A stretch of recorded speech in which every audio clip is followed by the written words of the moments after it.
Hello guys, स्वागत है आपका मेरे यूट्यूब चैनल स्टडी विद अमन कुल में। आज हम लाए हैं शिक्षा निदेशालय राष्ट्रीय राजधानी क्षेत्र दिल्ली की कार्यपत्रक नंबर 24 जो कि क्लास 8 के लिए है। सब्जेक्ट आपका गणित है। डेट है 17 दिसंबर 2020। आप अपना नाम और अपनी कक्षा अध्यापक का नाम लिख लेंगे। आज हम अपना नया चैप्टर स्टार्ट करेंगे, घन और घनमूल। तो स्टार्ट करते हैं। प्यारे बच्चों, हम घन और घन का नापक ठोस आकृतियों के बारे में जानते हैं। हम घन के बारे में जानते हैं, घना भागकर ठोस आकृतियों के बारे में जानते हैं। जिस प्रकार जो वर्ग होता है हमारा और आयत होता है, जैसी द्विवृत्तीय आकृतियों की लंबाई तथा चौड़ाई होती है। इनकी लंबाई और चौड़ाई होती है, आपको पता है एल और बी लंबाई और चौड़ाई होती है।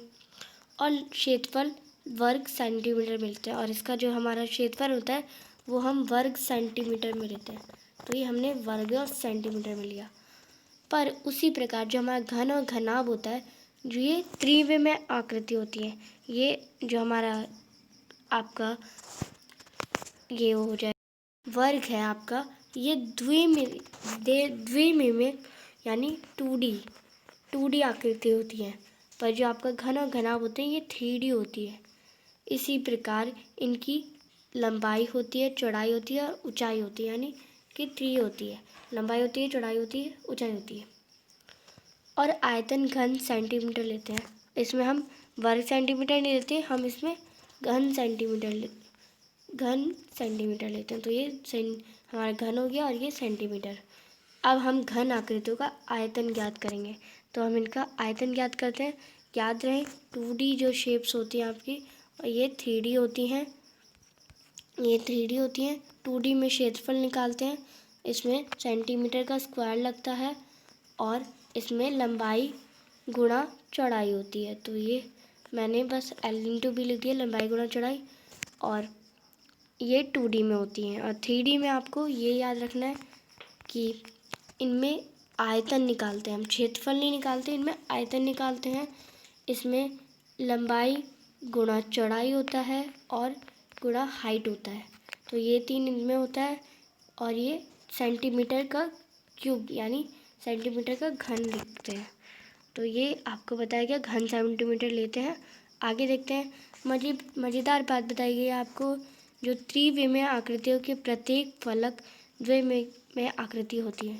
जो आप देख सकते हैं इस फिगर में, देखेंगे आप, जो आपका ये 3D शेप है, इसमें जो इसका चेहरा है आगे का, ये जो फेस है इसका आगे का, ये आपको लग नहीं रहा कि ये आपका वर्ग है, आपको लग रहा है ना। तो ये इसमें मज़ेदार बात यही है कि जो 3D शेप्स का जो फेस होता है वो 2D शेप का होता है।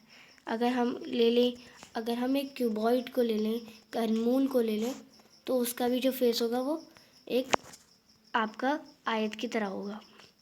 आगे देखते हैं। आओ हम दी गई भुजा की माप से घन आकृतियों का आयतन ज्ञात करेंगे तथा प्राप्त पूर्ण घन संख्या को भिन्न भिन्न रूपों से दर्शाएंगे तथा तालिका में दिए गए स्थानों को पूरा करेंगे। तो आयतन ज्ञात करेंगे। अब आपको दिया गया है, सबसे पहले इस टेबल को भरेंगे और समझेंगे।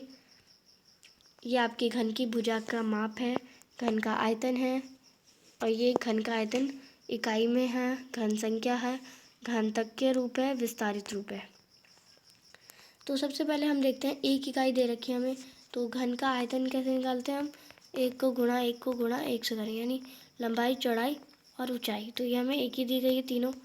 तो इस 1 को अगर हम 3 बार मल्टीप्लाई करेंगे तो क्या आएगा, 1 ही आएगा। तो घन की इकाई कितनी है, 1 है।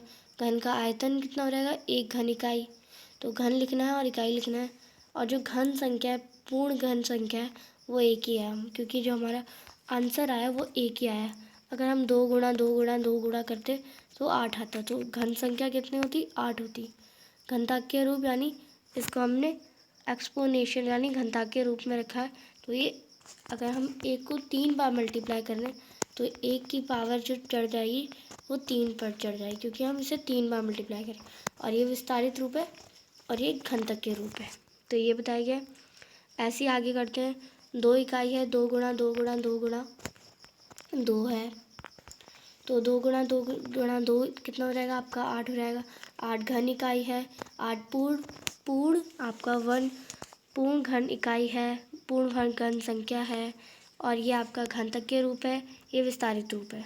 तीन इकाई ले लेते हैं तो ये आपका 3 इकाई हो गया। 3 इकाई को तीन को 3 बार गुणा करेंगे, तो ऐसे 3 को हम 3 बार गुणा करेंगे, यानी कि हमको 3 को 3 से गुणा करना है। और 4 का ले लें तो 4 को 3 से गुणा नहीं करना, 4 को 3 बार गुणा करना है, 3 बार। ये हमेशा याद रखें, हमेशा जो बच्चे यही गलती करते हैं कि 4 को 3 से गुणा कर देते, तो ये इसका घन हो गया। नहीं, 4 को हमें 3 बार गुणा करना है। और हम इसका वर्ग निकालते तो क्या करते थे, 4 को 2 बार गुणा करते थे, पर हमें जब घन निकालना है तो 3 बार गुणा करना है। तो यही बताया गया है। तो 3 को 3 बार गुणा करेंगे तो 27 आ जाएगा। 27 घन इकाई है। 27 आपका घन पूर्ण घन संख्या भी है। इसकी पावर 3 की पावर हो जाएगी 3, और इसका विस्तारित रूप हो जाएगा 3 गुणा 3 गुणा 3। 4 इकाई है, तो 4 को 3 बार गुणा करेंगे, यानी 4 को 4 से 3 बार गुणा करेंगे तो 64 आ जाएगा घन इकाई। 64 घन इकाई हो जाएगी। 64 पूर्ण घन संख्या हो जाएगी। इसकी पावर 4 की पावर 3 हो जाएगी, क्योंकि 3 बार मल्टीप्लाई हो रहा है। और इसका आप विस्तारित रूप लिखेंगे 4 गुणा 4 गुणा 4। 5 इकाई है। 5 को 5 से फिर 5 से करेंगे, यानी 5 को 3 बार करेंगे तो 25 हो जाएगा। 125 हो जाएगा। घन इकाई 125 हो जाएगी। 125 से आपका पूर्ण घन संख्या हो जाएगा, और 5 की पावर 3 होगी। विस्तारित रूप 5 को 5 से 3 बार गुणा करेंगे। 6 इकाई है। 6 को 6 गुणा 6 गुणा 6 करेंगे तो आप 216 घन इकाई हो जाएगी। 216 पूर्ण घन संख्या हो जाएगी, तो पावर चढ़ेगी, 6 की पावर 3 चढ़ जाएगी। ये आपका घातांकीय रूप हो जाएगा, ये विस्तारित रूप हो जाएगा। 7 इकाई है। 7 को 3 बार गुणा करना है 7 से ही, तो 7 को 7 से 7 गुणा करेंगे तो आपका 343 हो जाएगा। 343 आपकी पूर्ण घन संख्या भी है। 7 की पावर 3 बार चढ़ेगी, क्योंकि 3 बार मल्टीप्लाई हो रहा है, विस्तारित रूप हो जाएगा। 8 की इकाई है। 8 को 3 बार गुणा करेंगे उसी नंबर 8 ही से, तो कितना आ जाएगा आपका 512 आ जाएगा। तो 512 लिख लेंगे आप। ये मैंने 512 लिख दिया। 512 पूर्ण घन संख्या है। 8 को पावर 3 चढ़ेगी, विस्तारित रूप। 9 इकाई है। 9 का घन हो जाएगा आपका 729 घन इकाई, और 729 ही आपका हो जाएगा पूर्ण घन संख्या। 9 की पावर 3 चढ़ेगी। 9 को 9 से 9 गुणा 9 गुणा 9 गुणा करेंगे तो आपका 729 आ जाएगा। 10 इकाई है। 10 को 10 से 3 बार गुणा करेंगे। 10 को 3 बार गुणा करेंगे तो आपका 1000 आ जाएगा। 1000 घन इकाई है। 1000 पूर्ण घन संख्या है, और 10 की पावर 3 चढ़ेगी, और विस्तारित रूप 10 गुणा 10 गुणा 10।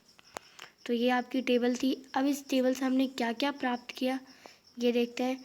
इस प्रकार हम देख सकते हैं कि प्राप्त संख्या हमें कौन सी हुई थी, 1, 8 और 27, 64, 125, 216, 343, 512, और ऐसी हमें 729 और 1000 प्राप्त संख्या हुई थी, जो कि हमें घन का आयतन ज्ञात करते हुए प्राप्त हुई। तो घन का आयतन ज्ञात करा तभी तो ये सारी संख्या प्राप्त हुई हमें स्टार्टिंग से। इन्हें हम पूर्ण घन संख्या, इन संख्याओं को हम पूर्ण घन संख्या कहते हैं। जैसे हमने वर्ग में करा था तो पूर्ण वर्ग संख्या होती थी, और घन में करेंगे तो पूर्ण घन संख्या होगी। तो इसकी एक सही सी आपको डेफिनेशन यहाँ दे रखी है, इसे अच्छे से याद भी कर सकते हैं आप। जब एक संख्या को स्वयं से 3 बार गुणा किया जाता है तो पूर्ण घन संख्या प्राप्त होती है। इसे आप समझ के करेंगे। अगर किसी नंबर को 2 नंबर ले लिया, किसी संख्या को, उसी अपनी यही संख्या है, इसको अगर हम 3 बार गुणा करेंगे तो जो नंबर प्राप्त होगा हमें, तो कितना आएगा, 8 आएगा। ये आपका पूर्ण घन संख्या है। ये 8 जो आपका है वो पूर्ण घन संख्या है। ऐसे अगर हम 4 का एग्जांपल ले लें, 4 को 4 से 4 गुणा करेंगे तो जो आपका नंबर आएगा वो आपका पूर्ण घन संख्या है। तो आपका जो 64 हो जाएगा वो पूर्ण घन संख्या है। अब आपको एक क्वेश्चन दिया गया, इन क्वेश्चन को करेंगे। नीचे दी गई संख्याओं के घन ज्ञात कीजिए। तो आपको 1 से 10 तो टेबल में दे रखे थे, आपको 11 से 18 तक इस क्वेश्चन में करने हैं। तो आप इसे मल्टीप्लाई करके भी कर सकते हैं। पहले आप मल्टीप्लाई करेंगे अच्छे से, फिर इसे याद करेंगे। नीचे दिए गए स्थान में घन की आकृति और घन की आकृति बनानी है यहाँ पे। तो दोनों क्वेश्चन को करते हैं। तो पहले क्वेश्चन को आप करेंगे, 11 का घन हो जाएगा आपका 1331। तो आप इसे विस्तारित रूप में भी लिखेंगे 11 गुणा 11 गुणा 11। 12 का घन लिखेंगे 1728। 13 का घन लिखेंगे 2197। 14 का 2744। 15 का 3775। 16 का 4096। 17 का 4913। 18 का 5832। तो ये फर्स्ट क्वेश्चन है। सेकंड क्वेश्चन में आपको ऐसा घन बनाना है। तो ये आपको नहीं बनाना है तो मैं भी आपको सिखा भी देती हूँ बनाना। तो इसे बनाना सीखते हैं। इसे आप अच्छे से देख लें कि कैसे बनता है। अब तो यहाँ मैं आपको बनाना सिखाऊंगी। सबसे पहले आपको एक वर्ग बनाना है। तो ये आपने एक, दोबारा बना लेती हूँ। ये आपको एक वर्ग बनाना है। तो आप अच्छे से स्क्वायर लाइन से बनाएंगे, स्केल से खींच के। फिर आपको उसके अंदर थोड़ा एक और वर्ग बनाना है। तो ये बन गया। फिर इसे ऐसे जॉइन कर देना, इसे ऐसे, इसे ऐसे और इसे ऐसे। तो ये बन गया आपका। स्केल से बनाएंगे बहुत अच्छा बनेगा। ऐसे आप मैं एक और मैं बना देती हूँ ऐसे। फिर अगर आपको तब भी समझ नहीं आया तो वीडियो को पीछे देख करके दोबारा सीख सकते हैं। तो ये अब बन गया है। तो आपकी आज की वर्कशीट कंप्लीट होती है। आपके आज की वर्कशीट में आपको 1 से 18 तक दिए गए थे घन। आपको मुझे 19 का घन लिखने के कमेंट सेक्शन में बताना है। तो प्लीज़ लिखिएगा और मेरे चैनल को सब्सक्राइब करिएगा, इस वीडियो को लाइक करिएगा और सभी दोस्तों से शेयर करिएगा। Thanks for watching video. Bye bye guys.